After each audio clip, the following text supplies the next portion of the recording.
যত্ন নিয়ে নিজের সাথে বন্ধুত্ব করুন। কেউ দেখতে না চাইলে আয়নার সামনে দাঁড়িয়ে মন খুলে হাসুন। পছন্দের খাবার, বই, গাছ, ফুল কিনে এনে নিজের মন ভালো করে রাখুন। সময় পেলে পাহাড়ে নয়তো সাগরে ঘুরে আসুন। আত্মার কাছে ক্ষমা চাইতে শিখুন। কারো ক্ষতির কারণ না হয়ে নিজের মতো করে আনন্দ নিয়ে বাঁচুন। উপার্জনের টাকা জমান কিংবা খরচ করেন নিজ সব প্রিয়জনের জন্য। কর্পোরেট জব প্রেফার করেন কিংবা বাদাম বিক্রি করেন, প্রেম করেন কিংবা সিঙ্গেল থাকেন,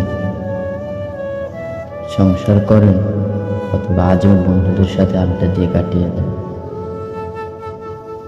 ইন্ট্রোভার্ট হয়ে ভোরের কোণে বসে গান শোনেন কিংবা এক্সট্রোভার্ট হয়ে বেছে নিয়েছেন হইচই, কোলাহল, সায়েন্স মিউজিয়াম নয়তো আর্ট ফেস্টিভ্যাল।